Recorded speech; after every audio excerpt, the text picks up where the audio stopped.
Yes last हम कौन सा पॉइंट कंप्लीट करके बैठे हैं बताइए। स्टेबिलिटी वाले सारे क्वेश्चन हमने कर लिए ना। एक मिनट बताइए बेटा।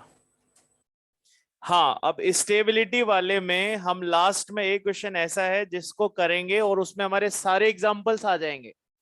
तो आप सभी लोग पेज नंबर 118 पर आइए और उसका क्वेश्चन नंबर है 9। डीएमजी वाला हो गया, सिमेट्रिकल हाइड्रोजन बॉन्डिंग वाला, फिर तो वो वाला क्वेश्चन भी हो गया होगा 21 वाला। ठीक है, चलिए बढ़िया। 20 वाला है ना, जिसमें हमने डीएमजी के लिए देख लिया था कि वो स्क्वायर प्लेनर बनाएगा, टेट्राहेड्रल नहीं बनाए।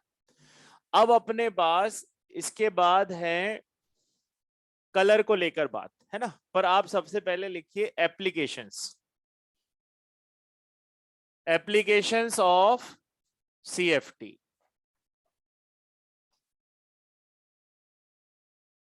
सीएफटी के एप्लीकेशंस में एक एप्लीकेशन तो हम देख चुके हैं कि हम बता सकते हैं कि स्टेबिलिटी किसकी ज्यादा है ना। तो हम यहां पर सबसे पहले एप्लीकेशन लिख सकते हैं कि we can predict stability of complex. और उसका रूल याद रहेगा, सबसे पहले क्या चेक करना है, सिनर्जिक बॉन्ड, सेकंड नंबर पे चिलेशन, और थर्ड पोजीशन पर स्ट्रेंथ ऑफ, और वो भी कॉमन हो जाए तो चार्ज, और फिर 3D 4D 5D। पर उतने तक जाने की जरूरत नहीं पड़ती, शुरुआत में ही हमारे आंसर आने लगते हैं। Second, magnetic properties.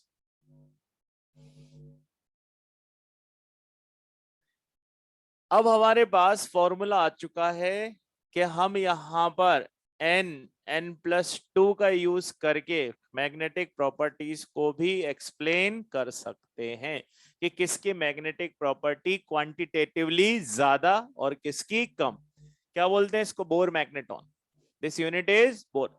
अच्छा, अब इसमें ना कैलकुलेशन करने की जरूरत नहीं है आपको, आपका सीधा काम हो जाएगा। अगर अनपेयर्ड इलेक्ट्रॉन्स, जिसको हम किससे रिप्रेजेंट करते हैं, एन से, N stands for unpaired electrons. अब आपको पता है कि हम अनपेयर्ड इलेक्ट्रॉन कैसे निकाल सकते हैं। सबसे पहला काम क्या कैलकुलेशन करना होता है, ऑक्सीडेशन स्टेट। फिर उतने इलेक्ट्रॉन कहां से कम करो, आउटर में से, और उसके बाद जो बच जाएंगे उनको देखेंगे कि स्ट्रॉन्ग लिगेंड है या फिर वीक। अगर मेरे पास अनपेयर्ड इलेक्ट्रॉन बेटा एक हुआ तो म्यू की वैल्यू हमेशा 1 पॉइंट कुछ आएगी, तो इसमें हमें कैलकुलेशन करने की जरूरत नहीं है। एन का वैल्यू 2 हुआ तो 2 पॉइंट कुछ आएगा। इसका मतलब हमारे पास सीधे अगर वैल्यू ही आ जाए तब भी मैं ये बता सकता हूं कि मेरे पास कितने अनपेयर्ड इलेक्ट्रॉन होंगे। अगर मान लीजिए कहीं दे रखा है कि magnetic moment of a particular compound is 5 point something, then how many unpaired electrons are present. If it is 2 point something, समझ गए। अच्छा, आपको ये याद भी है जैसे निकिल का केस होता है +2 में, और हमारे पास कोऑर्डिनेशन नंबर 6 हो तो हमेशा ही मैग्नेटिक मोमेंट का वैल्यू 2.83 बोर मैग्नेटॉन आता है। तो हम समझ रहे हैं ना कि 2.83 क्यों आ सकता है, क्योंकि उसके हमेशा ही 2 इलेक्ट्रॉन अनपेयर्ड रहेंगे, वेदर स्ट्रॉन्ग लिगेंड और वीक लिगेंड। ठीक, ये हम कर भी चुके हैं। यहां पर हमें अननेसेसरी पेयरिंग नहीं कराना था। क्यों नहीं कराना था, क्योंकि कोई बेनिफिट नहीं था। निकिल के पास अगर हम D8 बनाए बेटा, तो D8 का कॉन्फ़िगरेशन क्या बनेगा कि इस तरह से सर डी में 8 इलेक्ट्रॉन हो गए। अब मुझे कोऑर्डिनेशन नंबर 6 के अकॉर्डिंग 2D चाहिए, 2D तो आ ही नहीं सकते ना, इसीलिए हम इन दोनों को क्या रहने देते हैं, अनपेयर। इसीलिए इसका हमेशा मैग्नेटिक मोमेंट समथिंग कितना आएगा, 2 पॉइंट। ठीक, तो ये हमारे पास एक एप्लीकेशन और हो गया। लास्ट एप्लीकेशन जो आज हमें कंप्लीट करना है वो है कलर, कि हम इससे ये बता सकते हैं कि किस में कलर आएगा और किस में कलर नहीं। कलर याद हो ना हो, पर एटलीस्ट इतना जरूर याद होना चाहिए कि मैं कैसे प्रेडिक्ट करूं कि वेदर कॉम्प्लेक्स इज कलर्ड और कलरलेस। तो आज हमें किससे स्टार्ट करना है बेटा? Colour property. बाकी ये सब हम कंप्लीट कर चुके हैं, ठीक है। चलिए स्टार्ट करते हैं। तो कलर के लिए हम यहां पर रीजन लिख देते हैं, फिर उसको एक्सप्लेन करते हैं आगे। DD transition. हाँ बेटा,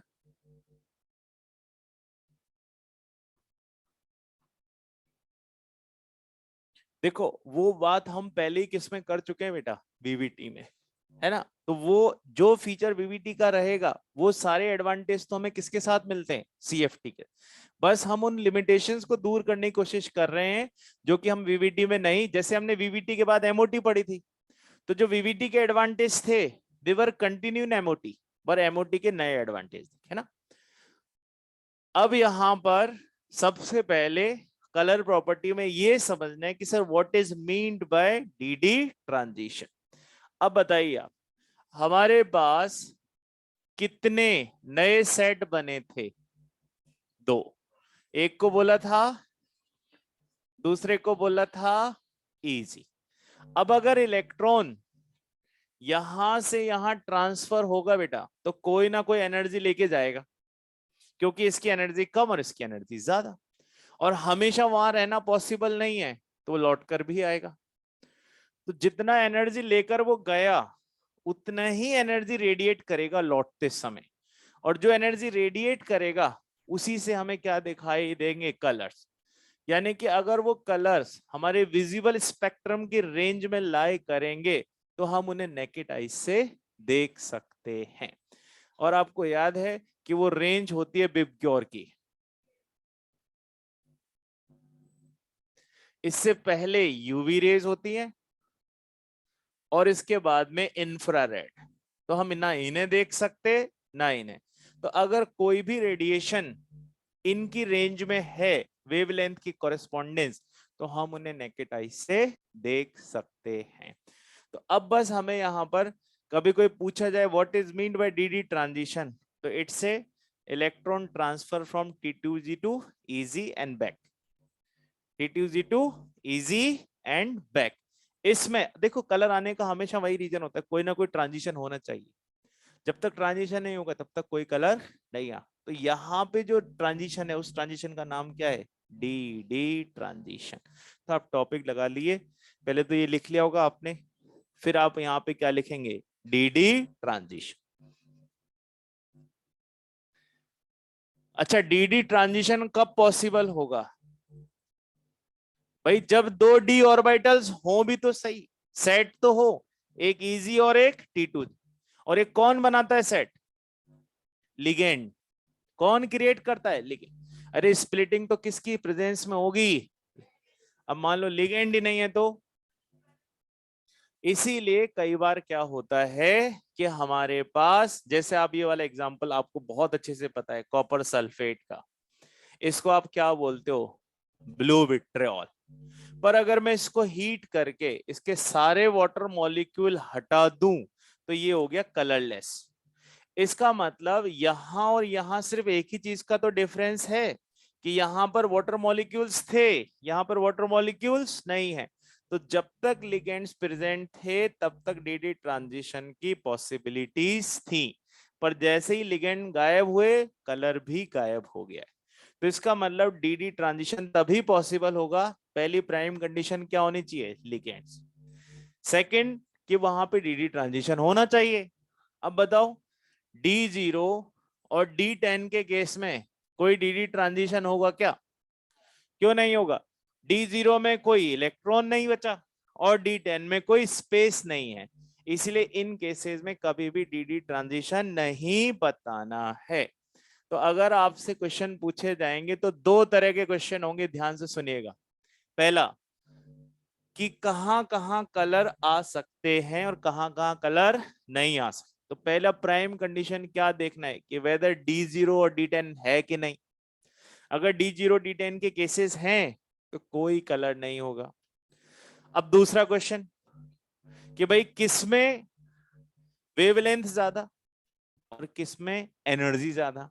तो हमें याद है कि जब एनर्जी ज्यादा होती है तो वेवलेंथ क्या हो जाती है? कम हो जाए। अगर मैं यहां से जाऊं यहां, तो वेवलेंथ क्या हो रही है, और एनर्जी हो रही है। तो ये कौन सी एनर्जी है, वो स्प्लिटिंग वाली।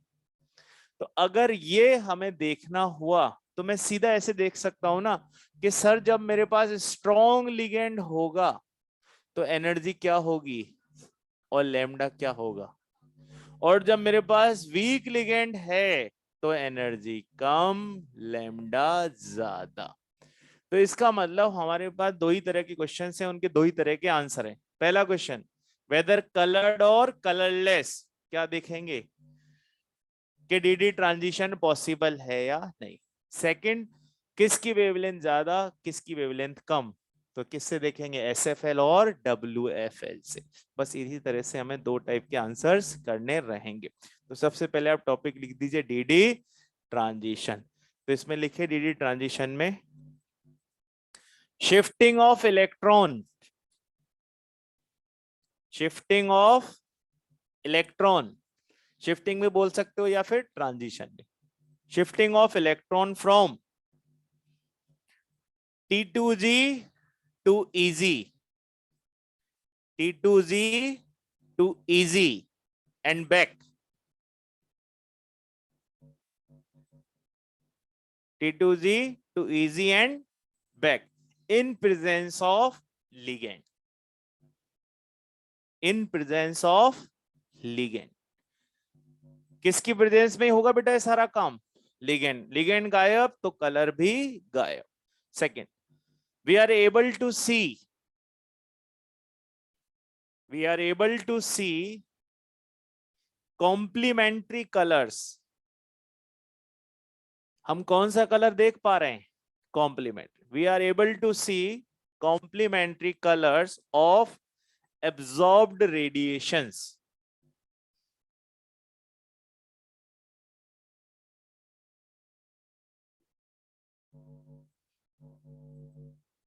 ठीक है, अब आप पेज नंबर 116 पे आइए।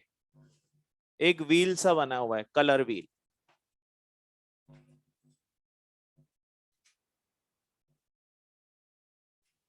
इस कलर व्हील को आप ध्यान से देखिए, विबग्योरी है ये, यहां पे है ना, विबग्योरी चल रहा है, ये आया जी। तो आप देखो इन दोनों का एक मिला जुला कलर क्या बन जाएगा, ब्लू ग्रीन, है ना। पहले मैंने क्या लिखा, विबग्योर का बिप्सी लिख दिया, और इन बी और जी का एक शेडो बना लिया ब्लू ग्रीन। ठीक है, अब कंटिन्यू करते। ठीक है, अब यहां पर वाई ओ आर आना है। तो जब वाई ओ आर आ गया तो आप यहां पे देखो कि मैंने येलो और ग्रीन का एक शेडो कौन सा ले लिया, येलो। ठीक है, येलो ग्रीन, और बाकी एक नया कलर कौन सा है, पर्पल। तो सब कुछ वही है, सिर्फ यहाँ पे एक शेडो आ गया ब्लू ग्रीन का, और इन दोनों के बीच में आ गया एक येलो। तो कोई सा भी कोई कलर एब्जॉर्ब करेगा तो उसको उसके कॉरेस्पॉन्डिंग कलर से क्या करना है, मैच। बताओ, वॉयलेट को किससे कनेक्ट कर रखा है, यानी कि अगर किसी ने ये एब्जॉर्ब किया तो ये दिखाई देगा, ये एब्जॉर्ब किया तो ये दिखाई देगा। ठीक है, ऐसे ही बताओ पर्पल को किससे कनेक्ट कर रखा है। ठीक है, अब बताओ येलो को इंडिगो, है ना, रेड को और ऑरेंज को ब्लू से। तो ये हमारा क्या तैयार हो गया, एक व्हील तैयार हो गया। अब इसमें मान लीजिए आपको ऑलरेडी कलर ही दे दिया जाए कि भाई किसी ने ऑरेंज कलर एब्जॉर्ब किया है, तो बताइए कौन सा कलर दिखेगा। तो अब इन केस मान लो अपने ऑप्शंस में ब्लू ना हो तो आसपास का देख लेना, हो सकता है इंडिगो दे रखा हो या ब्लू ग्रीन दे रखा हो। तो ऐसा कोई स्पेसिफिक नहीं है, ये कलर शेडो घूमेंगे थोड़े थोड़े। तो बस एग्जैक्ट आंसर हो तब तो कोई बात ही नहीं है, ये ना दे रखा हो तो फिर ये देख लेना कि इन दोनों में से कोई ना कोई वहां प्रेजेंट होगा। अब देखो, इस व्हील को मैं ऐसे क्लॉकवाइज घुमाऊं तो क्या इंक्रीज हो रहा है, लेमडा, क्योंकि वही मैं यहां से इधर जा रहा हूं, इसमें यूं जा रहा हूं, तो क्या डिक्रीज हो जाएगा। तो इसी तरह से हमें पूछा जाएगा तो उसका आंसर तो अपन किससे दे देंगे बेटा, कॉम्प्लेक्स देखकर ही दे देंगे, है ना, कि भाई सर एस एफ एल है तो लेमडा कम होगा, और अगर डब्ल्यू एफ एल है तो लेमडा ज्यादा। और कंडीशंस कौन सी पहले दो देख लेनी है, D0 D10, उस केस में कोई कलर नहीं बताना है। डन विद दिस, है ना। अच्छा अभी आपने जो लाइन लिखी उसमें आप एक लिखो, पहले पहला जो पॉइंट था, है ना।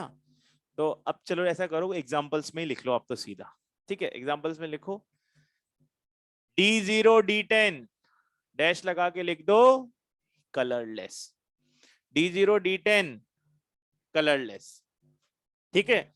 और साथ में ये हिंट भी लिख दो कि स्ट्रॉन्ग फील्ड लिगेंड अगर होंगे तो फिर क्या होगा, एनर्जी ज्यादा लैम्डा कम, और WFL होगा तो रिवर्स, एनर्जी कम लैम्डा ज्यादा। अब हम इसके ले लेते हैं एग्जांपल्स कि आखिर क्वेश्चन कैसे करेंगे सर। आपको जो बोर्ड पे से बनाया हो तो बना ही लीजिए, है ना।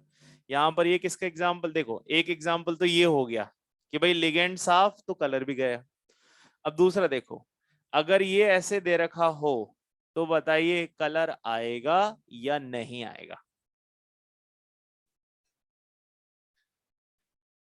स्कैंडियम का नंबर होता है 21, और अगर +3 चार्ज है तो D0 हो गया बेटा। इसका मतलब ये हो गया कलरलेस। तो आपको सबसे पहले तो ये देख लेना है, लिगेंड देखते ही आंसर नहीं आएगा, सबसे पहले ये देखना है कि whether it is a case of D0 और D10। Suppose it is zinc and NH3 whole 6 +2, colour आएगा क्या, क्यों नहीं आएगा sir, it's a case of D10, no DD transition due to this बिकली कलरलेस। तो आपको वहां पर कॉम्प्लेक्स दे रखा होगा, आपको सबसे पहले क्या कैलकुलेट करना है कि उसका कॉन्फ़िगरेशन D0 आया या फिर D10।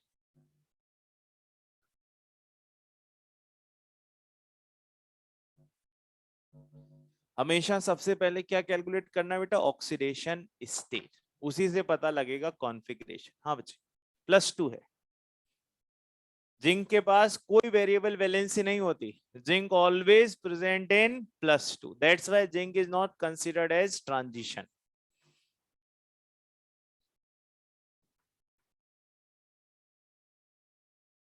इसके क्वेश्चंस बहुत ध्यान से करना, बहुत इजी होंगे, बस आपको है ना उसकी लैंग्वेज में ही थोड़ा इश्यू रहेगा, आपको समझना पड़ेगा कि ये क्या बोलना चाह रहा है ना। पर वो रिलेटेड किससे होंगे, कलर से, तो वहां पे वो विजिबल विजिबल ऐसे कुछ वर्ड देगा। चलिए देखते हैं इससे रिलेटेड कौन से क्वेश्चंस हम कर सकते हैं। पेज नंबर 118 पर क्वेश्चन नंबर 10 देख लीजिए और इसका आंसर करिए।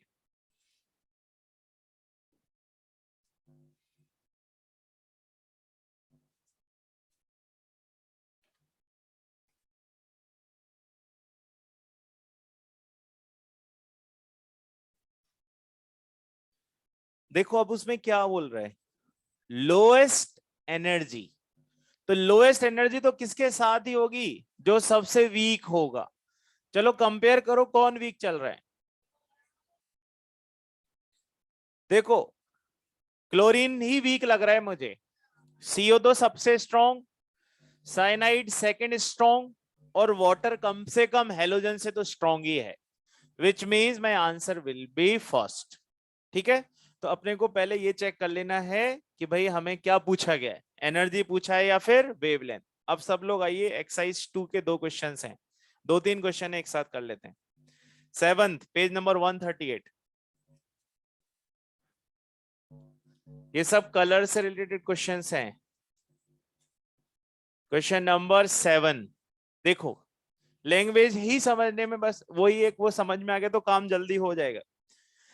किस आयन में विजिबल लाइट एब्जॉर्ब करने की कैपेसिटी है, तो भाई इसका मतलब किसकी बात कर रहा है, किसमें कलर है।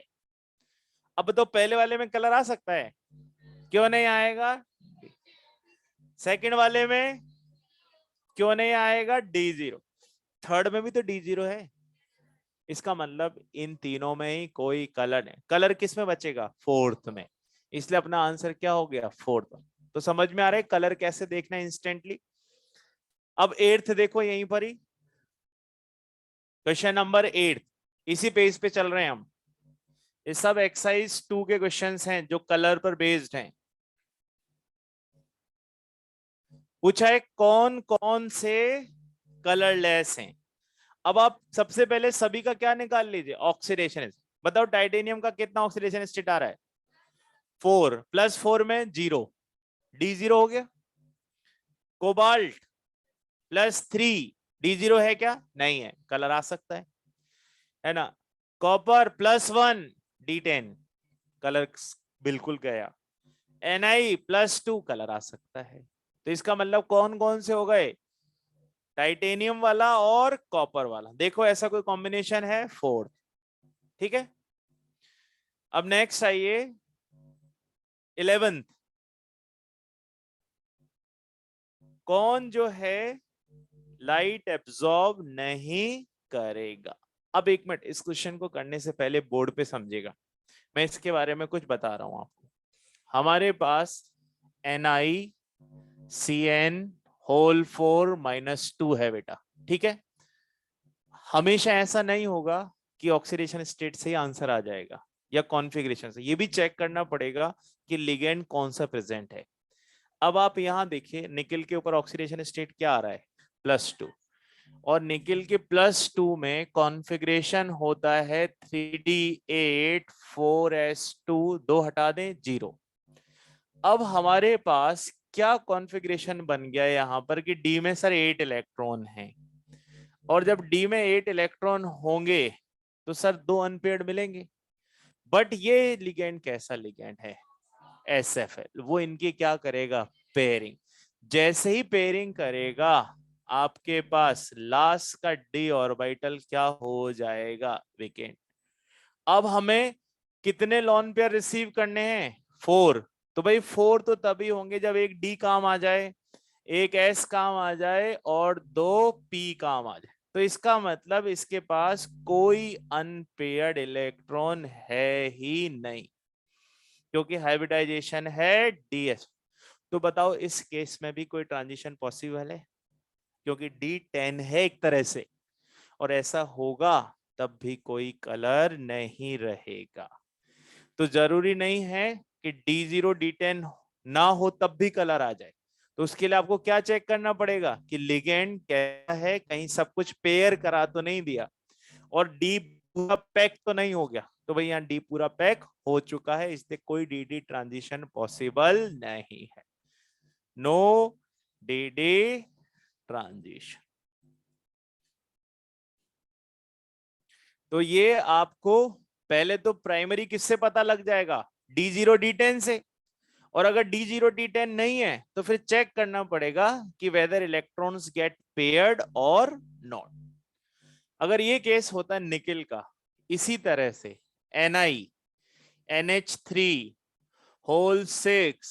+2। अब बताइए क्या इसमें डी ट्रांजिशन पॉसिबल है, तो सर इसमें तो हो जाएगा, क्योंकि अब मुझे हाइब्रिडाइजेशन D2sp3 चाहिए और 2 डी नहीं मिल रहे, इसलिए ये दोनों इलेक्ट्रॉन क्या रहेंगे, अन। और अब यहाँ पे जगह है ना, T2g से इलेक्ट्रॉन किस में शिफ्ट हो सकते हैं, इजी में। तो यहाँ पे कलर आने के पॉसिबिलिटीज हो जाए। तो इस तरह से हमें हर बार अगर D0 D10 का केस नहीं है तो एक बार क्रॉस चेक करके देखना पड़ेगा। ठीक है बच्चे, 11th का आंसर बताओ अब। सेकंड हो गया, क्योंकि बाकी सभी में तो क्या होगा, कुछ ना कुछ कलर आ ही जाएगा।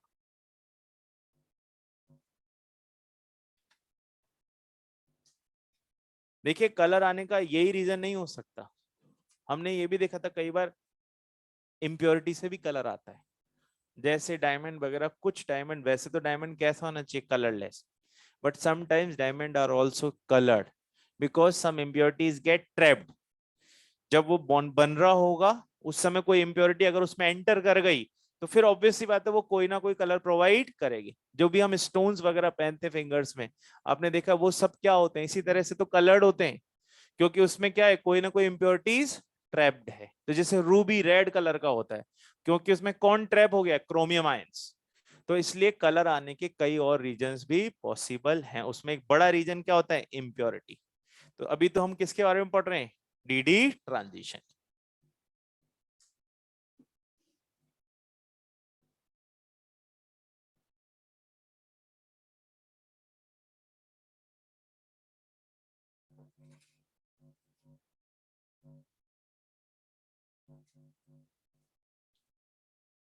अभी दूसरे रीजन्स भी देखते हैं। अभी हमने एक ही रीजन देखा है केवल, है ना? 3 रीजन्स और भी हैं बेटा। अभी इसी चैप्टर में, आगे आने वाले चैप्टर्स में काम आएंगे, मैं उनकी भी लिस्ट बनाऊंगा।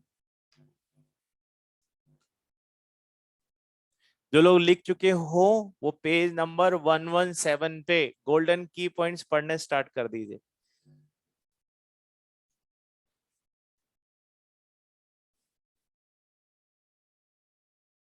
जो लोग लिख चुके हो, है ना, उन्हीं से बोल रहा हूँ, बाकी लोग अपना वर्क कंप्लीट कर लीजिए। हाँ बेटा। क्या?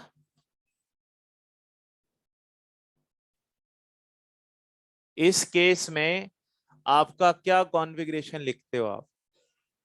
क्यों लिखते हो ये वाला? क्योंकि एनर्जी गैप ज्यादा, ये वही तो एनर्जी। हाँ।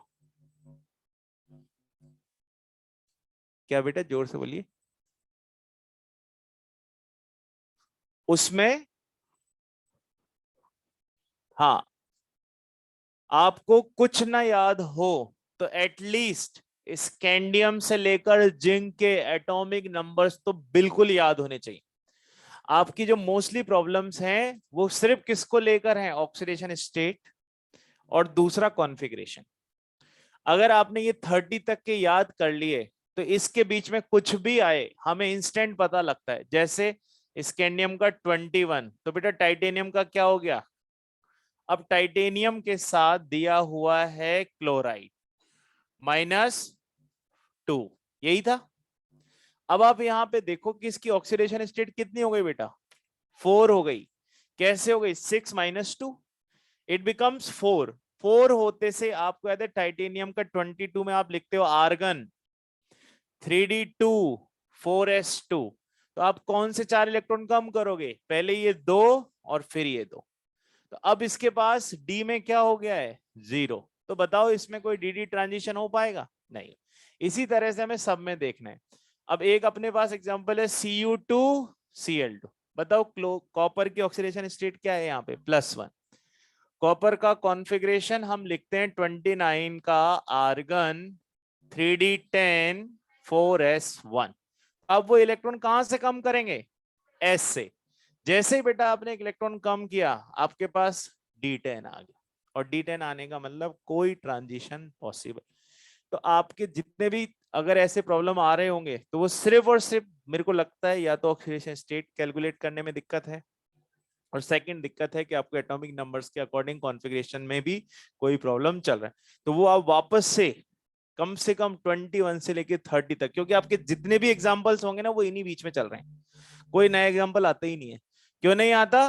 क्योंकि कोऑर्डिनेशन कॉम्प्लेक्स बनाने की प्रॉपर्टी सिर्फ किसकी है? डी और एफ की। एफ हमारे सिलेबस में है नहीं, इसलिए हम सारे किसकी बात कर रहे होते हैं? डी की। ठीक है, अब हो गया क्लियर? चलिए, आपने वो पॉइंट्स पढ़ लिए 117 वाले। आपको इसमें नजर आ रहा हो कुछ 2-3 चीजें नई भी लिखी हुई हैं, है ना? चलिए हम उन्हीं पे बात करते हैं। ये वाला पार्ट हटा दूं?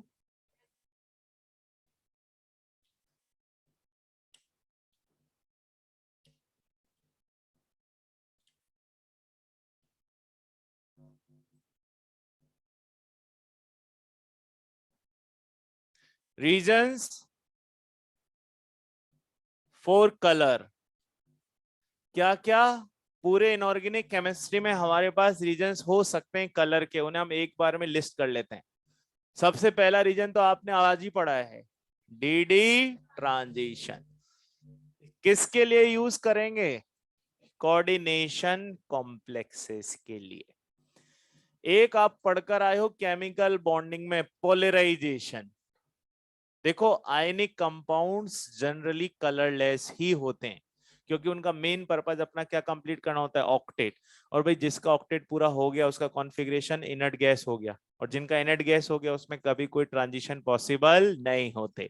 इसीलिए अगर यहाँ कोई एग्जांपल पूछे तो मैं यहाँ मेंशन कर देता हूं, जैसे AgF, AgCl, AgBr और AgI। पहले बात बताइए, क्या यहाँ पे मुझे लेटिस एनर्जी देखना चाहिए या पोलराइजेशन? पहले ये फिक्स करो। सर जब भी डी और पी का कोई एलिमेंट हो तो हमें पोलराइजेशन ही यूज करना है। जब कोई एस का होता है तब हम लेटिस पे जाते हैं, तब वहां पे चार्ज का भी डायरेक्टली प्रोपोर्शनल हो जाता है लेटिस। पर जब भाई पोलराइजेशन देख रहे हैं तो यहाँ पे जिसके पास चार्ज ज्यादा उसका सीसी ज्यादा, कोवेलेंट कैरेक्टर ज्यादा। पर यहाँ तो चार्ज सेम है, पर किसका साइज इंक्रीज हो रहा है, एनआईएन का। तो बताओ किसका कोवेलेंट कैरेक्टर ज्यादा, एजीआई का। इसलिए इसका कलर थोड़ा सा डार्क आता है, डार्क येलो। इसका कलर येलो, पेल येलो है ना, लाइट सा। ये व्हाइटिश या क्रीमी, और ये क्या हो गया बेटा, कलरलेस। क्यों हो गया, क्योंकि इसकी कोवेलेंट प्रॉपर्टी सबसे कम है। तो हम यहाँ पे एक तो किससे देख सकते हैं, डीडी से, दूसरा किससे देख सकते हैं, पोलराइजेशन। अब यहाँ डीडी लग सकता है क्या, पर यहाँ पे क्या लग सकता है, पोलराइजेशन। तो अगर आपसे कोई पूछे एजीआई का कलर क्यों है, तो ड्यू टू पोलराइजेशन, क्योंकि वो वाला फैक्टर इस पे एप्लीकेबल नहीं होएगा। तीसरा केस आता है होमो और ल्यूमो का। ठीक है, ये हमारे लिए थोड़ी नई टर्म है, पर हम इसको सॉल्व करते हैं एमओटी से। और ये जो रीजन है होमो ल्यूमो वाला, देखो हमेशा हर जगह ट्रांजिशन का ही केस चलता रहता है ना। यहाँ पे डीडी ट्रांजिशन है, यहाँ आपको याद है कैटायन एनायन के बीच में ट्रांजिशन है, यहाँ पे कुछ और ट्रांजिशन होगा। तो यहाँ पर ये स्पेसिफिकली किसके कलर को डिस्क्राइब करेगा, हेलोजेंस। अब इन हेलोजेंस में से ये हेलोजन हमारी रेंज में है एमओटी की, क्योंकि इसके पास कितने इलेक्ट्रॉन हैं, 18। तो चलिए देखते हैं what is mean by here HOMO और ल्यूमो। बताइए फ्लोरीन के पास कितने इलेक्ट्रॉन्स हैं, 18। कैसे फिल करूं मैं 18 को, जरा फिल करवाइएगा। हाँ बिल्कुल उसी से फिल करना है। तो आप देखो सबसे पहले सिग्मा 1s, फिर सिग्मा स्टार 1s, फिर sigma 2s, sigma star 2s, कितने हो गए, 8। अब और ऊपर चलते हैं, सिग्मा 2pz 2, फिर पाई 2px, पाई 2py, 2 और 2 कितने हो गए यहां तक, 14। यहां तक मेरे टोटल इलेक्ट्रॉन्स हैं 14। अब चलते हैं इसके ऊपर, अभी मुझे कितने और फिल करने हैं, 4।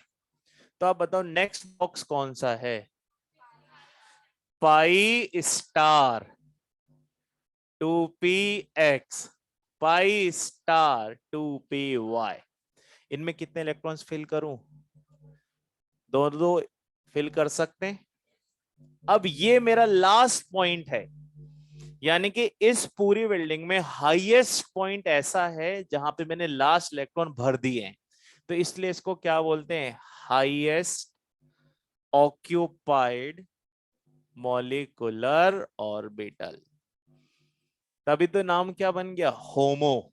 क्योंकि हाईएस्ट, इसके ऊपर तो मेरे कुछ भर ही नहीं सकता क्योंकि इलेक्ट्रॉन ही खत्म हो गए। और इसके ठीक ऊपर क्या बना हुआ है, खाली बॉक्स। किसका है वो, तो ये वो जगह है ना जो लोएस्ट है अनऑक्यूपाइड। तो ये मेरा क्या बन गया, ल्यूमो, और ये मेरा क्या बन गया, होमो। तो इलेक्ट्रॉन का ट्रांजिशन जब यहां से यहां होता रहेगा तो फिर से क्या होने लगा, ट्रांजिशन। और जब होगा ट्रांजिशन तब क्या नजर आएंगे, कलर्स। तो यहां पर इनका कलर आने का बेसिक रीजन क्या है, दिस होमो ल्यूमो ट्रांजिशन। तो आपको याद है ना इसका कलर कैसा आता है, वॉयलेट सा। ठीक है, इसका reddish brown type something, this is around greenish yellow and this is yellow. तो ये जो कलर इनके आए, क्या इस पे डीडी ट्रांजिशन लगा सकते हैं, नॉट पॉसिबल। क्या पोलराइजेशन लगाता हूं, नॉट पॉसिबल, क्योंकि दोनों सेम है। क्या और कोई फैक्टर होगा, तो yes the next factor will be HOMO LUMO. तो कितने फैक्टर आ गए अब तक कलर के, 3। और लास्ट जो हम डी ब्लॉक में देखते हैं, चार्ज ट्रांसफर। अब चार्ज ट्रांसफर भी बेटा दो तरह का होगा, इसमें से एक मेथड अपने यहाँ काम आ रहा है अभी। पहला ट्रांसफर है एनायन टू मेटल और दूसरा ट्रांसफर है मेटल टू मेटल। देखिए पहले इसके 4 ही एग्जाम्पल हैं। Potassium dichromate which is of orange colour, potassium chromate which is of yellow color, KMnO4 purple और chromyl chloride CrO2 Cl2 orange red. देखिएगा कैसे आया हुआ कलर। हर जगह कलर आने के लिए बेसिक क्या होना चाहिए, ट्रांजिशन। इलेक्ट्रॉन इधर से उधर घूमना चाहिए तभी आएगा बेटा कलर। अब आप देखो इसमें से मैं किसी एक को पिक कर लेता हूं, उससे क्या होगा, जो कंडीशन इसकी वो सबकी है। बताओ क्रोमियम की हाईएस्ट ऑक्सीडेशन स्टेट क्या होती है, वो है यहाँ पे भी 6 है। मैग्नीज की हाईएस्ट 7 वो है यहाँ और क्रोमियम की 6, तो सब अपनी हाईएस्ट ऑक्सीडेशन स्टेट में। और इन सब में एक और कॉमन बात है, इन सभी का कोऑर्डिनेशन नंबर 4 है, इन सभी का हाइब्रिडाइजेशन sp3 है। तो अब मैग्नीज की कंडीशन देखते हैं। मैग्नीज के साथ एक ऑक्सीजन सिंगली बॉन्डेड है और 3 ऑक्सीजन डबल बॉन्डेड। बताओ मैग्नीज पे कितना चार्ज चल रहा है, +7 मींस हाईएस्ट जेड इफेक्टिव। अपने पूरे आयंस में अगर मैग्नीज +2 +3 +4 +5 +6 +7 बना तो किसके पास हाईएस्ट होगा, +7। तो अब पोलराइजेशन नहीं स्टार्ट हो गया, ये इसके इलेक्ट्रॉन्स को अपनी तरफ क्या करेगा, अट्रैक्ट करेगा। क्यों करेगा, क्योंकि इसका नेचर ही ऐसा हो गया। पोलराइजेशन में क्या पढ़ा था आपने, साइज छोटा, जेड इफेक्टिव ज्यादा, स्टार्ट्स अट्रैक्टिंग फ्रॉम एनायन, तो ये वही कर रहा है। इसके पास और कौन सा एनायन है, यही तो है, इसी से इलेक्ट्रॉन खींचना चालू करेगा। तो ये इलेक्ट्रॉन कभी इसके पास कभी इसके पास, इस तरह से क्या होता रहेगा, लगातार ट्रांजिट। और इसी ट्रांजिट को क्या नाम दिया है, चार्ज ट्रांसफर। पर ये पहले बार ट्रांजिशन किधर से किधर होगा, एनायन टू मेटल, इसीलिए इसको नाम दिया है एनायन टू मेटल। अब आओ मेटल टू मेटल, इसके 2 एग्जांपल हैं। ये कुछ नए कॉम्प्लेक्स आपको देखने को मिलेंगे यहां पर। इसका नाम है प्रूशियन ब्लू और इसी तरह से एक और बनेगा जिसको बोलेंगे टर्नबुल ब्लू। देखो ये नेम क्यों है ये नहीं पता, पर इनमें अल्टीमेटली कौन सा कलर है, ब्लू। तो ये रीजंस के हिसाब से अपने अपने ज्योग्राफिकल रीजंस की वजह से ऐसा कुछ नाम रख दिया गया होगा। तो यहाँ पर भी ट्रांसफर होगा, और पर यहाँ ट्रांसफर किसके बीच में होगा, मेटल से मेटल। इसलिए यहाँ पर इस ट्रांजिशन को क्या नाम दिया गया, charge transfer, but it is due to metal. देखो इसको समझ लेते हैं। पहले मैं इसके स्ट्रक्चर बनाता हूं, है ना, इसको हटा दूं थोड़ी देर के लिए। यहां पर आप बताओ CaCl2 जब लिखते हो तो इसी वजह से लिखते हो ना, कैल्शियम की ऑक्सीडेशन स्टेट क्लोरीन के नीचे, क्लोरीन की ऑक्सीडेशन स्टेट कैल्शियम। तो मैं यहां भी तो यही कर सकता हूं ना, यहां भी इसको अगर मैं सेपरेट करूं तो बताओ क्या होगा, Fe की ऑक्सीडेशन स्टेट क्या है, +3, और इस वाले कॉम्प्लेक्स के ऊपर कितना चार्ज चला गया, -4। ठीक है, यानी कि मैंने दोनों को सेपरेट करके लिख लिया। अब बताओ इसके पास कितना ऑक्सीडेशन स्टेट आ गया, +2। तो ये इलेक्ट्रॉन्स किन किन के बीच में ट्रांसफर होंगे, क्योंकि दोनों ही तो एक जैसे हैं, बस इन दोनों के बीच में क्या होता रहेगा, बार बार ट्रांजिशन। तो ये किसके बीच ट्रांजिशन हो रहा है, मेटल टू मेटल। इसीलिए इसको कौन सा ट्रांसफर बोला है, metal to metal charge transfer. Same case जब इसके नीचे वाला मैंने बनाया था अभी, Fe3 FeCN6 और यहां लिखा था 2, तो बताओ किसके ऊपर कितना चार्ज है, Fe+2, और इस पूरे कॉम्प्लेक्स पर क्या चार्ज है, -3। तो बताओ इस पे क्या चार्ज है, +3। फिर यहाँ पे क्या चालू हो गया है, वही transfer. This is known as metal to metal transfer. ठीक है, अब देखो इसको ऑर्गेनिक इनऑर्गेनिक केमिस्ट्री में अगर +3 हो तो कभी कभी इसको फेरी भी बोलते हैं, और +2 हो तो फेरो भी बोल। फेरस और फेरिक तो आप यूज करते हो जब सिंपल कंपाउंड होते हैं, ये कौन से कंपाउंड है, कॉम्प्लेक्स। तो क्या मैं इसका एक नया नाम नहीं रख सकता, फेरी फेरो cyanide.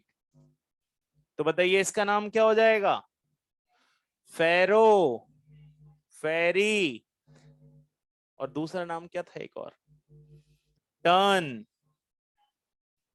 Bull blue. So these are all reasons for colors। ये हम पढ़ चुके थे, ये हम पढ़ चुके हैं। आज हमने दो नई चीज देखी, एक होमोल्यूमो और दूसरा चार्ज ट्रांसफर। अब लिख लीजिए।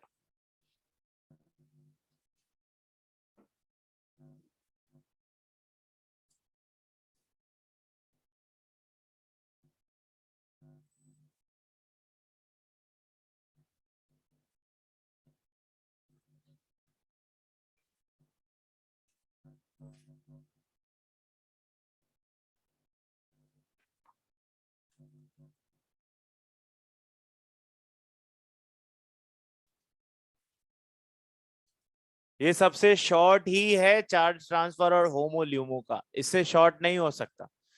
इससे शॉर्ट तो यही है कि फिर मोटवानी जी आप नाम याद कर लो।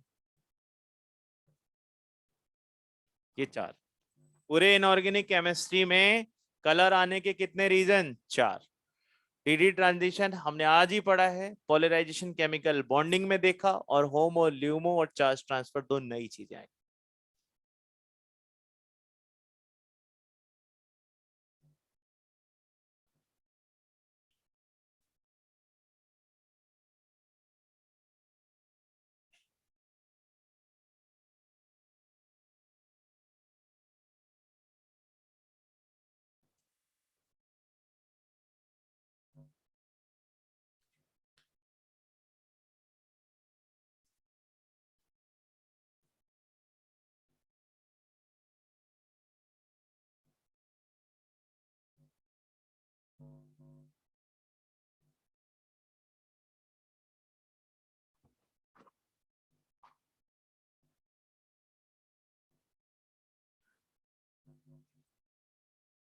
डीडी ट्रांजिशन किसके बीच में ट्रांजिट होएगा, T2G और AG।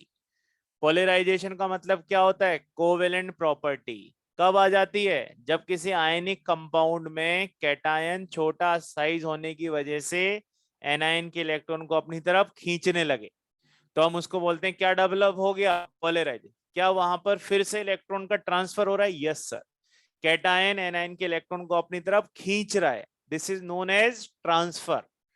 होमोल्यूमो, कौन है होमो, हाईएस्ट ऑक्यूपाइड। तो आप बनाओगे तो अपने आप ही रुक जाओगे यहाँ पे, और आपके पास इलेक्ट्रॉन खत्म हो गए तो यहाँ थोड़ा ना लिखोगे। तो ये हाईएस्ट पोजीशन हो गई, और हाईएस्ट के ठीक ऊपर जो जगह खाली होगी उसको क्या बोलेंगे, लोएस्ट अनऑक्यूपाइड। तो उनके बीच में ट्रांजिशन होगा। चार्ज ट्रांसफर हो सकता है एनायन टू मेटल के बीच हो जाए या metal to metal. Anion to metal के चार ही एग्जांपल है, सारे बोर्ड पर हैं, और मेटल टू मेटल के भी दो ही एग्जांपल है, दोनों ही बोर्ड पर है।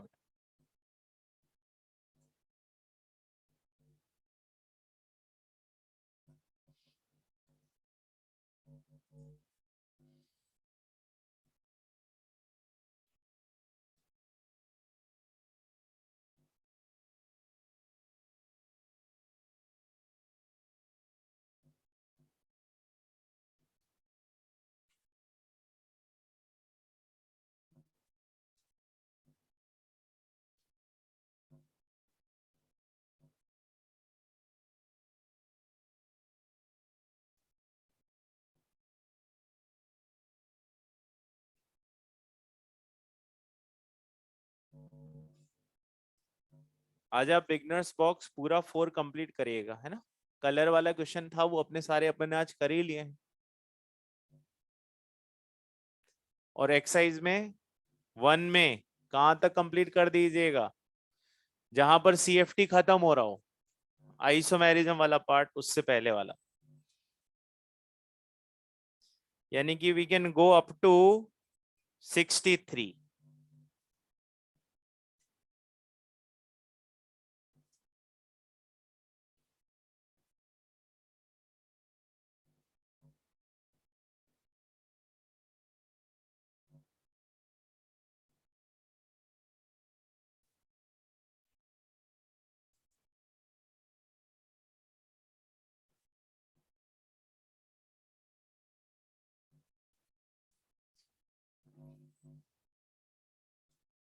ये वाला पार्ट रब कर दूं।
जो क्वेश्चन में बोर्ड पे लिख रहा हूँ ना एक्सरसाइज 2 के, ये अभी नहीं करने हैं अपने को, है ना। इनके रिगार्डिंग अपने अभी कंप्लीट नहीं हुआ है कुछ भी।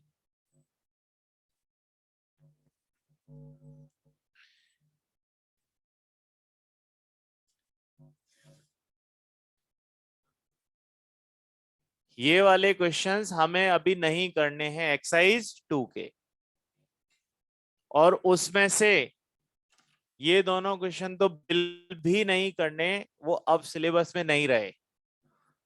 31, 32 है ना, वो लास्ट वाले डे में देख लेंगे, अगर अपन थोड़ा बहुत पढ़ पाए तो पढ़ लेंगे।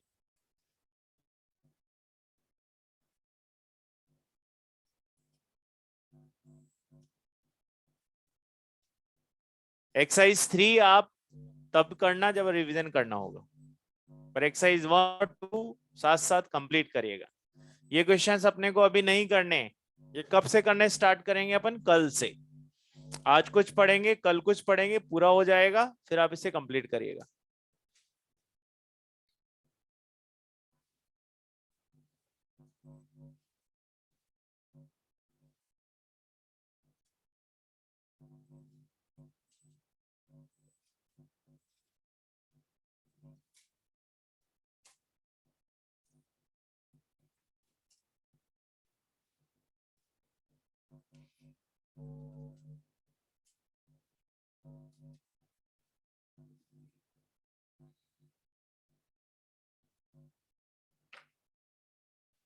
ठीक है, बाकी आपको बिगनर्स बॉक्स 1 से लेकर 4 कंप्लीट करना है, और एक्सरसाइज में 1 से लेकर 63 तक। डन, ये हटा दूं सब? नहीं, वो पूरा बोर्ड ही साफ करना पड़ेगा, आइसोमेरिज्म का अपने को पूरा बनाना है चार्ट। जो लोग फ्री हो वो पेज नंबर 119 पर आकर आइसोमेरिज्म के चार्ट को थोड़ा देखना स्टार्ट करिए।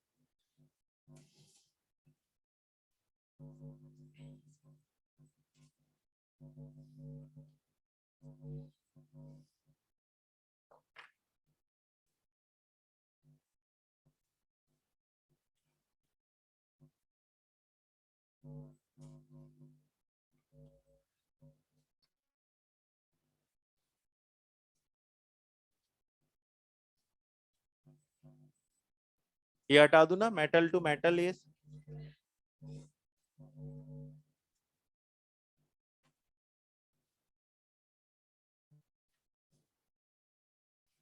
आइसोमेरिज्म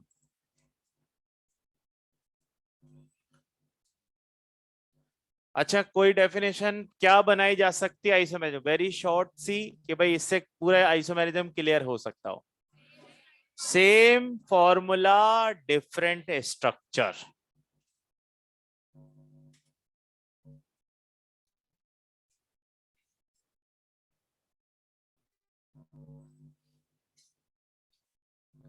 यानी कि आपको कोई फॉर्मूला गिवन हो तो उससे हम प्रैक्टिस कर सकते हैं कि कितनी स्ट्रक्चर नई बन सकती है। कम से कम कितनी स्ट्रक्चर बनना रिक्वायर्ड होती है? दो। तभी बोलेंगे आइसोमर्स। एक ही स्ट्रक्चर बनी तो कोई आइसोमेरिज्म नहीं बतानी है। इसके हमारे पास दो मेजर पार्ट हैं, स्टीरियो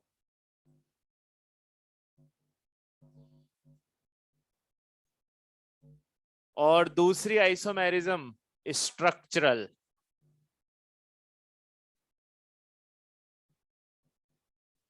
चलिए स्टार्ट करते हैं। आज पहले चार्ट बना लेते हैं और फिर आज क्या फिनिश करते हैं, स्ट्रक्चरल। स्टीरियो के दो ही पार्ट हैं बेटा, ज्योमेट्रिकल और ऑप्टिकल। अभी आज अपन फिक्स कर लेते हैं कि क्या क्या हमें कैसे पढ़ना रहेगा। ज्योमेट्रिकल का दूसरा नाम होता है सिस और ट्रांस। और कोऑर्डिनेशन नंबर 4 अगर आपको गिवन हो तो पहली चीज क्या ध्यान में आती है कि सर या तो ये होगा टेट्राहेड्रल या फिर सर ये क्या होगा, स्क्वायर प्लेनर। तो याद रखिएगा हमें यहां पर कोई जीआई नहीं बतानी है। कोई geometrical isomerism is not possible with tetrahedral. वो इसलिए क्योंकि सिस और ट्रांस होने के लिए एंगल होने चाहिए 90 और 180, और आपको याद है इसमें कौन सा एंगल होता है, 109। सो ये कोई भी ज्योमेट्रिकल आइसोमेरिज्म नहीं करेगा। सारा किसके साथ है, square plane. In case coordination number 6 होता है तो आपको याद है एक ही स्ट्रक्चर होती है, ऑक्टाहेड्रल। तो भाई ऑक्टाहेड्रल में तो हमेशा ही क्या होगा, जीआई रहेगा। ऑप्टिकल में फिर ऐसे ही देखना है, कोऑर्डिनेशन नंबर 4 हो तो कोई ऑप्टिकल आइसोमेरिज्म नहीं होती, सिर्फ किस में पॉसिबल होती है, कोऑर्डिनेशन नंबर 6 में ही बताना है। तो वो हम जब उसको स्टार्ट करेंगे तब देखते हैं। तो अपने यहां फिक्स कर लिया। मान लीजिए कोऑर्डिनेशन नंबर 4 आ जाए, कोई भी कॉम्प्लेक्स हो, और आपको दे दिया गया कि बताइए how many optical isomers are possible. क्यों नहीं बनेंगे, क्योंकि उसमें कोई ना कोई पीओएस आता होगा या कोई और कुछ होगा, है ना। अब अपने पास यहाँ जो रीजंस होते हैं मैं लिखूंगा एक बारी कि कैसे देखा जाएगा, क्योंकि टोटली कैसा फिनोमेना है, प्रैक्टिकल। तो हमें कोई ना कोई थ्योरेटिकल कंसेप्ट बना लेना है जिसको देखकर ही बता देंगे कि हाँ सर इसमें ऑप्टिकल एक्टिवनेस है और इसमें ऑप्टिकल एक्टिवनेस नहीं। चलिए सबसे पहले किससे स्टार्ट करते हैं, स्ट्रक्चर। स्ट्रक्चर के हैं 4 part, ionisation isomerism, linkage isomerism,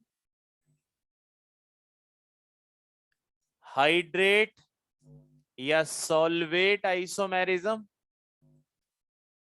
और लास्ट है कोऑर्डिनेशन। तो सबसे पहले बेटा किससे स्टार्ट करते हैं, आयोनाइजेशन। समझिएगा आप बोर्ड पर, नाम से ही क्लियर है किस चीज का डिफरेंस आएगा, आयंस का।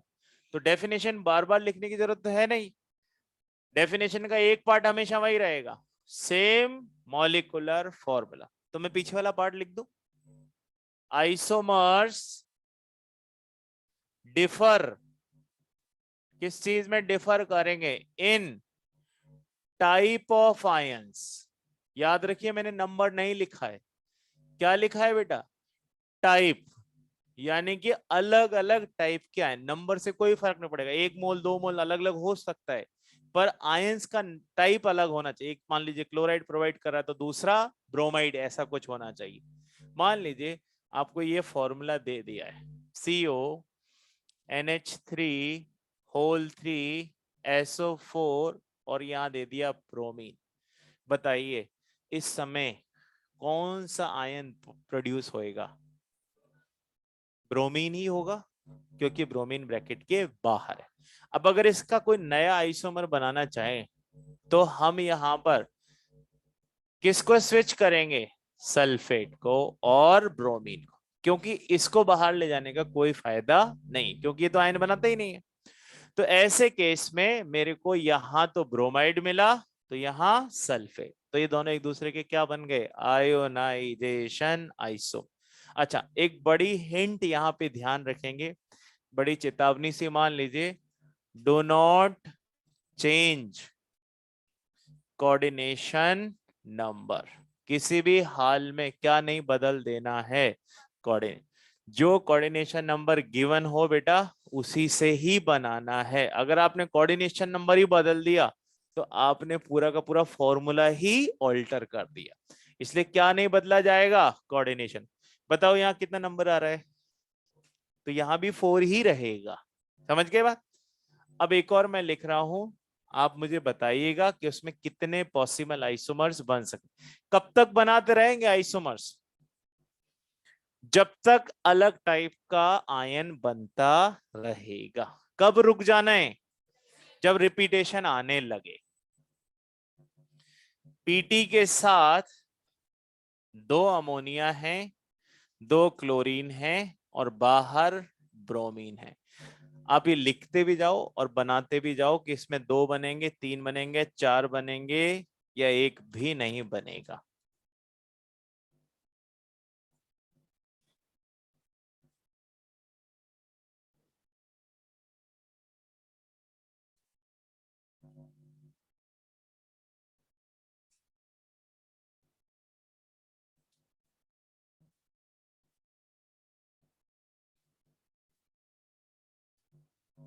टेक योर टाइम, लिख भी लो। जब तक सब लिखेंगे तब तक इसका आंसर ले लेंगे बाद में अपन लास्ट में। ऑप्शन है 2 बन सकते हैं, 3 बन सकते हैं, 4 बन सकते हैं और फोर्थ है कुछ नहीं बनाना है।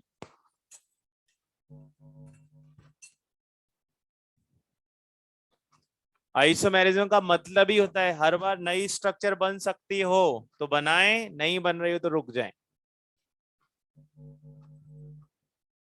हाँ भैया, having 2 3 4 and none of them answer. अभी चेक करेंगे क्रॉस, आप जब तक लिख लो फिर।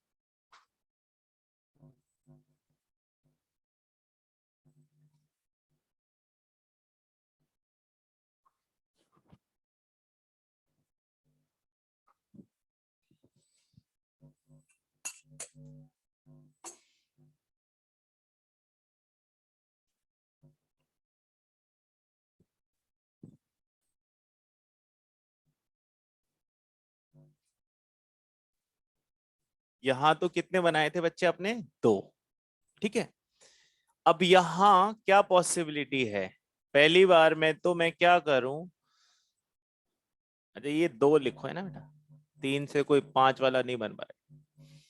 अब यहां पर ये 2 तो एज इट इज ही रहेंगे, इन्हें बाहर ले जाने का कोई सेंस नहीं है, तो दोनों ब्रोमीन को अंदर ले लूं, दोनों क्लोरीन को बाहर कर दिया जाए। ऐसे केस में मेरे को क्या हो गया कि सर एक नया आइसोमर तैयार हो गया। अब एक और बनाया जा सकता है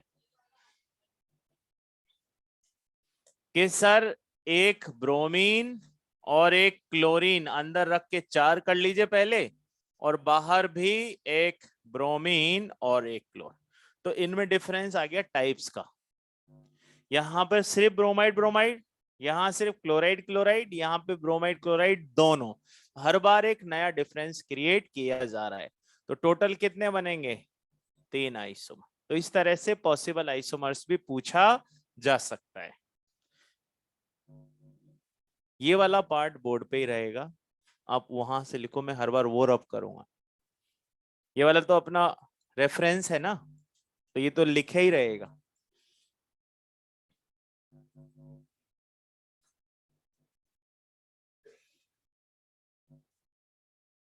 मतलब ये बीच बीच में लिखते रहिएगा, पहले वो उस उधर वाला पार्ट कंप्लीट करिएगा बेटा।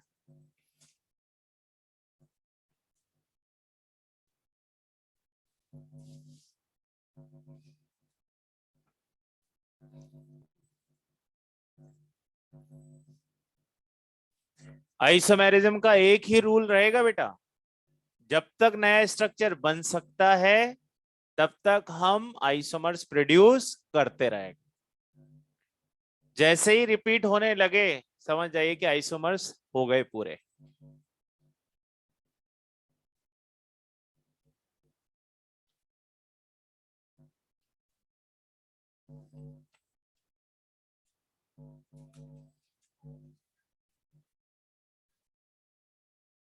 सारे बॉन्ड एंगल्स एक जैसे हैं।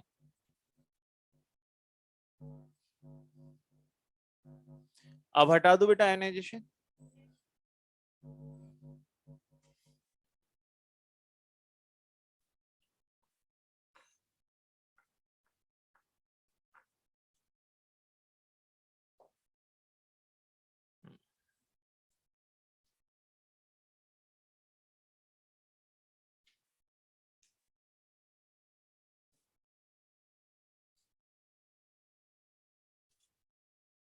चलो तो फिर वही हटाते हैं। आप तो बना लिए क्या ये? इत,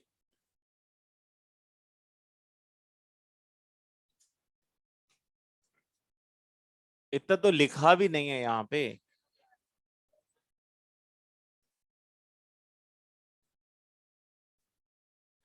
नेक्स्ट है अपने पास लिंकेज। लिंकेज आइसोमेरिज्म में isomers differ in donor side,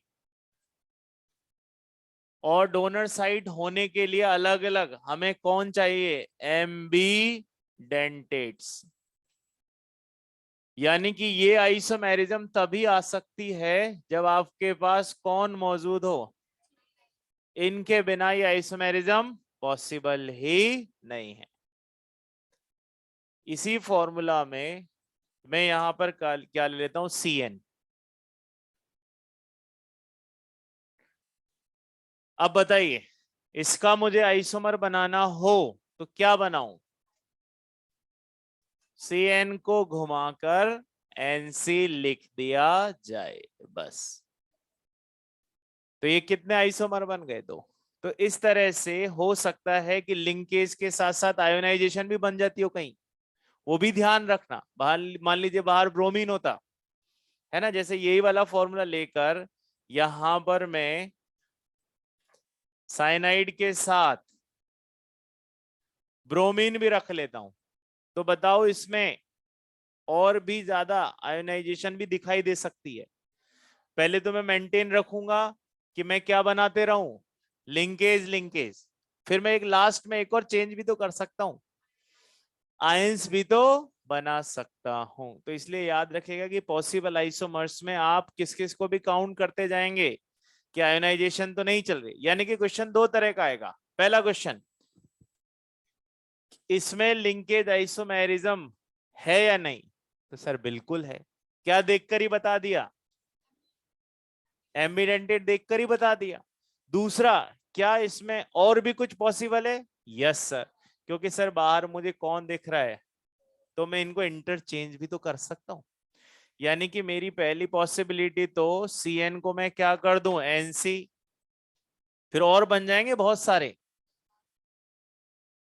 और एक और पॉसिबिलिटी हो सकती है कि मैं Br को अंदर रख लूं और CN को बाहर ही पहुंचा दूं, तो फिर उस केस में वो कौन सा आइसोमर हो जाएगा? उसका आयोनाइज। पर अभी हम कौन सा पढ़ रहे हैं? लिंकेज, इसलिए मैं ये वाला नहीं बना रहा हूं। लिंकेज आइसोमर तो कितने ही पॉसिबल है यहाँ पर? दो। ठीक है, पर पॉसिबल आइसोमर्स कितने भी जा सकते हैं? तीन ही तो जाएंगे। बस एक अंदर बाहर ही तो होगा बेटा। हाँ, एक और हो सकता है, NC बाहर जा सकता है, CN बाहर जा सकता है। तो वो तो एज पर ऑप्शन आप देखना कि तीन दे रखा हो हाईएस्ट तो तीन को क्लिक करना, और चार दे रखा हो तो चार को। ऐसा करो यहाँ पर NO2 ले लो ना, CN वाला रिपीट हो गया है।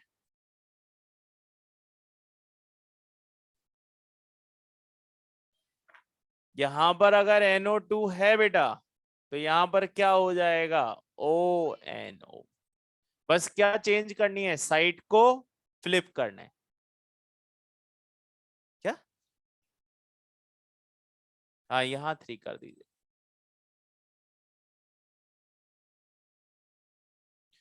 एग्जाम में इन्हीं दोनों के सबसे ज्यादा क्वेश्चंस आए हुए हैं, इधर आयोनाइजेशन और लिंकेज।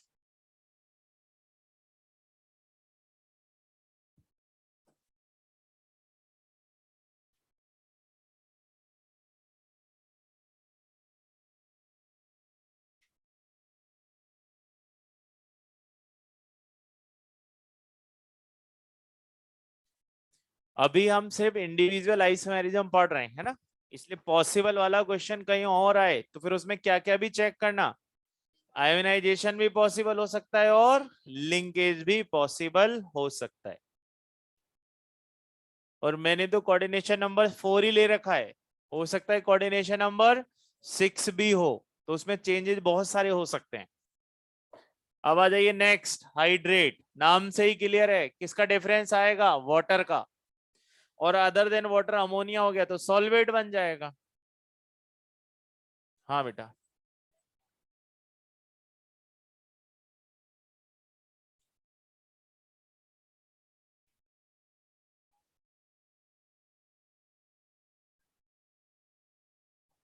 क्या नहीं होंगे, तो अपन ने बोला 4 तक जा सकते हैं, फिर उसमें लिंकेज नहीं बनेगा, ये बोल रहे हो ना। हाँ बिल्कुल, मैंने यही तो बोला कि अभी हम इंडिविजुअली देख रहे हैं, वो वाले सारे केसेस आप अलग अलग देखना, फिर उस केस में लिंकेज नहीं बनेगा, उसमें सिर्फ क्या ही बनेगा, आयोनाइजेशन। वो आपकी बात मैं समझ गया कि आप कह रहे हो अगर ब्रोमीन अंदर आ गया तो लिंकेज ही खत्म हो जाएगा, ऑब्वियस सी बात है, फिर क्या बनेगा वो आयन। तो मैंने बोला पॉसिबल, फॉर्मूला तो वही है ना।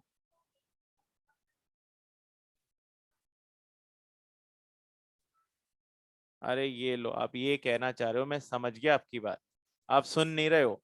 मैं ये कह रहा हूं आपने ये CN ले लिया और ये ब्रोमीन ले लिया, अब आपको फॉर्मूला ये दे रखा है, PT NH3 3 CN Br। अब इससे पूछा बनाओ इससे कितने टाइप के आइसोमर्स बना सकते हो। पहला मैंने बना लिया ये, दूसरा मैंने बना लिया NC,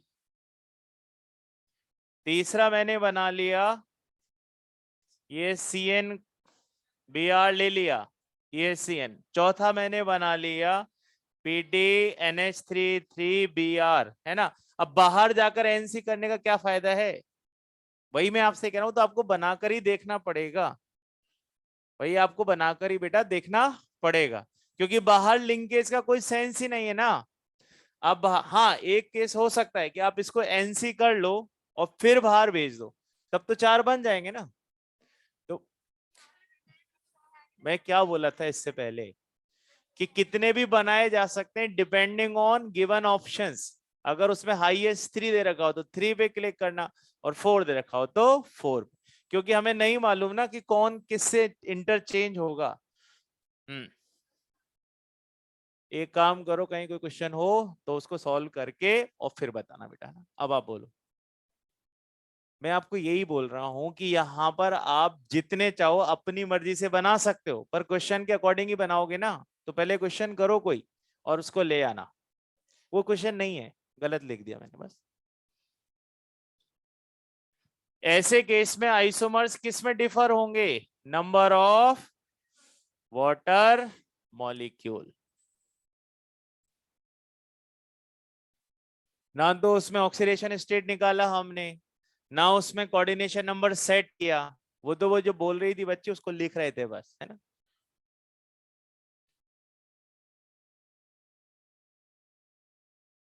अब किसका डिफरेंस क्रिएट करना है बेटा, वाटर। अब ध्यान रखिएगा इस वाले केस में, यहां पर जैसे फॉर्मूला स्टार्ट हुआ हो तो आप पहले देख लेना कि प्रॉपर्टीज में चेंज नहीं आना चाहिए। लाइक देखिए, CO H2O6 Cl3। अब इसमें अंदर कितने वाटर मॉलिक्यूल हैं, 6। क्या इसके ऊपर +3 चार्ज है या नहीं है, किसकी वजह से है, क्या ये कैटायनिक कॉम्प्लेक्स है या नहीं है। यानी कि अब ये जब भी आप आइसोमर बनाओगे इसको हमेशा क्या ही रखना है, कैटायन। इसका चार्ज मत उड़ा देना है ना चार्ज चेंज कर सकते। COH2O 5 रख लेते हैं, एक क्लोरीन यहां, दो क्लोरीन बाहर। क्या अभी भी ये कैटायन है? और उसको मेंटेन रखते हुए हमने वाटर में चेंज कर लिया। यस, हो गया। अब और कर सकते हैं, बिल्कुल करिए सर। यहां पर H2O Cl2Cl2H2 क्या कॉमन चल रहा है कि sir chloride chloride chloride produce हो रहा है, पर फिर भी वाटर का डिफरेंस बनते जा रहा है। अब अगर हम एक और बना लें तो बताइए क्या उसे काउंट करना चाहिए आइसोमर्स में या नहीं करना चाहिए? अगर काउंट करना चाहिए तो वैलिड रीजन दीजिए, और नहीं करना चाहिए तो भी वैलिड रीजन देना पड़ेगा। भाई क्यों नहीं करें, बताइए। अब यहाँ पे केस चेंज हो गया कि अब मेरा पूरा कॉम्प्लेक्स ही न्यूट्रल बन गया, जबकि स्टार्टिंग किसके साथ हुई थी, इसीलिए ये वाला काउंट नहीं करेंगे। तो ऐसे केसेस में आपको बस ध्यान रखना पड़ेगा कि मैं सारे के सारे ही एनायन अंदर नहीं रख सकता, ठीक है? क्योंकि वाटर भी एक तरह का लिगेंड है, और लिगेंड तभी रह सकता है जब कोई चार्ज प्रेजेंट हो।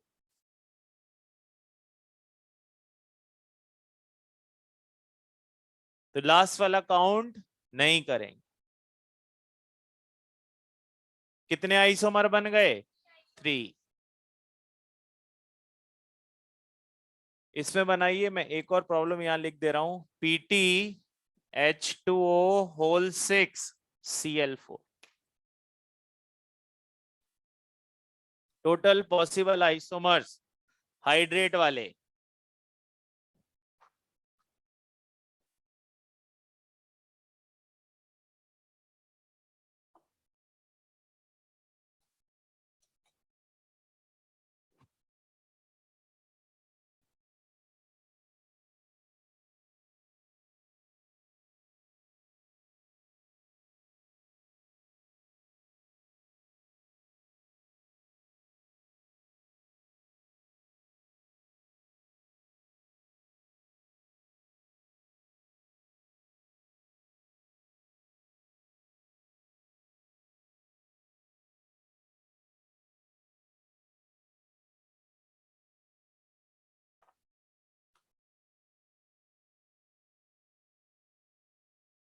कितने बन पाएंगे? 4। क्योंकि 4 तक आप इसको कैटायन की तरह ट्रीट कर सकते हो। जैसे ही 5th बनाया वैसे ही सारे क्लोरीन अंदर आ गए, और जैसे ही सारे क्लोरीन अंदर आए पूरा का पूरा कॉम्प्लेक्स कैसा लगेगा? Neutral, which is not possible. कितने बनाने बेटा इसमें? 4। जो फॉर्मूला है उसको भी काउंट करते हैं, उसी को मिलाकर होते हैं बेटा ना, 1 2 3। तो ऐसे ही इसको काउंट करके आप कितने और बना सकते हो? 3। तो टोटल हो जाएंगे 4। पूछे जाने वाले आइसोमेरिज्म ये दो ही रहते हैं हमेशा, क्योंकि इनके आंसर स्पेसिफिक आते हैं। हटा दे इसको। लास्ट ले लेते हैं coordination.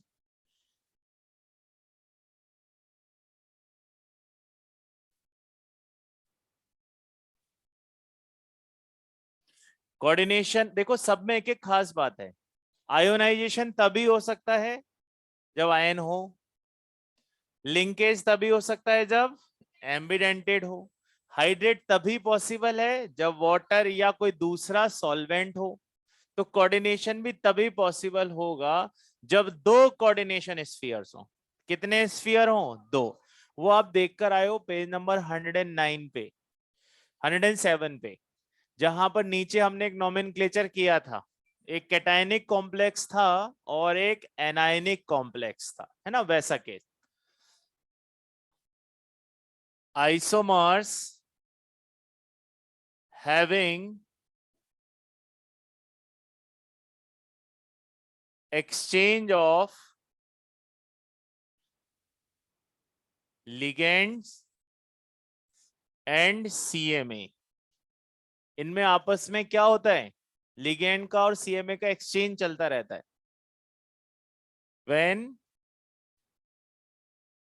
To coordination spheres are present.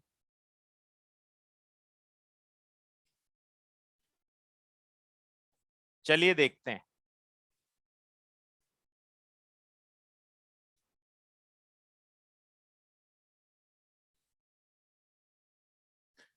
Zinc है, एक कॉम्प्लेक्स में अमोनिया ले लिया हमने और दूसरे कॉम्प्लेक्स में जिंक के साथ क्लोरीन ले लिया। क्या ये इसमें अब हम कोऑर्डिनेशन आइसोमेरिज्म यूज कर सकते हैं? यस सर, कंडीशन फुलफिल है, दो कोऑर्डिनेशन स्फीयर। चलो एक्सचेंज करते हैं। यहां से एक अमोनिया कम करके इधर भेज देते हैं और उधर से क्लोरीन इधर ले लेते हैं ताकि कोऑर्डिनेशन नंबर 4 मेंटेन्ड हो जाए।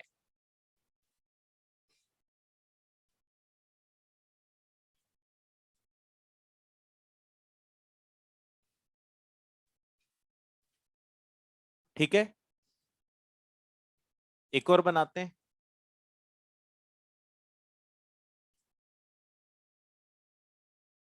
दो कर दिए।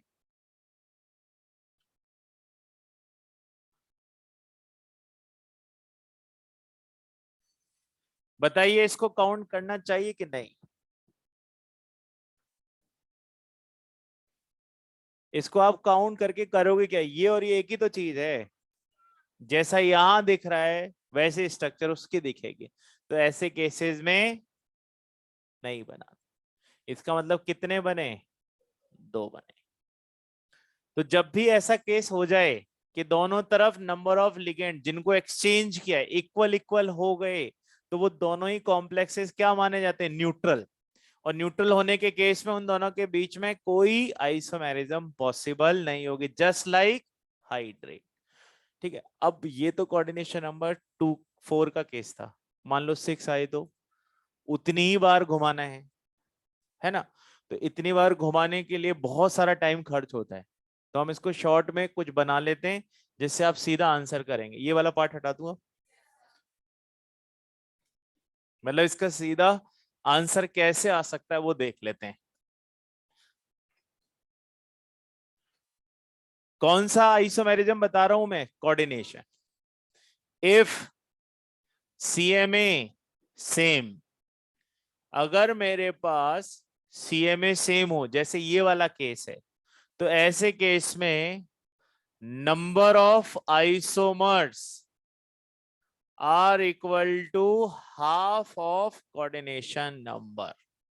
जितना कोऑर्डिनेशन नंबर हो उसका क्या कर दिया जाएगा? आधा। कितना आ रहा था? 4। 4 का आधा कितना हुआ? तो इसलिए दो ही बनाए कि भाई स्पेसिफिक है किसके लिए, हर कहीं नहीं लगा सकते।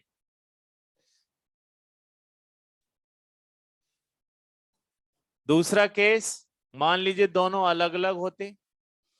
इफ सीएमए डिफरेंट, तब आप क्या करते कि जितना कोऑर्डिनेशन नंबर होता उतने ही आइसोमर बनते। मान लीजिए जिंक के साथ दूसरा पीटी होता तो फिर मैं कितने बनाता? 4। यानी कि यहां पर दो मेथड हैं, या तो आप बना बना कर देखो फिर कैंसिल करेंगे कहीं ना कहीं, या फिर आप इसका सीधा यूज करो और आंसर लो। तो जो भी आपको सुटेबल लगता हो उसी की प्रैक्टिस करो आप, है ना? आपको लगता है कि इससे मेरा काम जल्दी हो जाएगा सर, सुपर फास्ट, तो इसका यूज करिए। आपको लगता है नहीं सर मैं तो डिटेल में देखना है मेरे को, तो डिटेल में देखो और बनाओ। ठीक है, अब बताइएगा मुझे आंसर। क्रोमियम NH3 है 6 और साथ में ले लेते हैं पीटी CN6। तो सीधे कितने बनाने? 6 बनाने। पर अगर ये भी क्रोमियम होता तो मैं 3 पर ही रुक जाता, है ना? अब मेथड एक तो ये है सीधा, और दूसरा मेथड क्या है?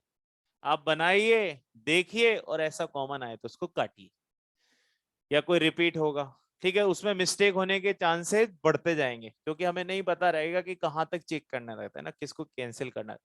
बताइएगा इसमें।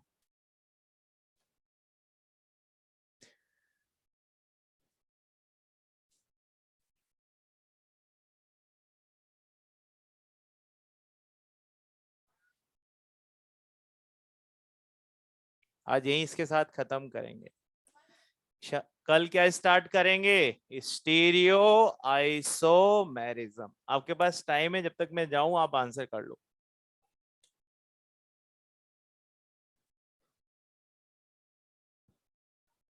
जितने भी लोग वन बोल रहे हैं जरा सोचकर देखो, कम से कम दो आइसोमर तो होने ही चाहिए।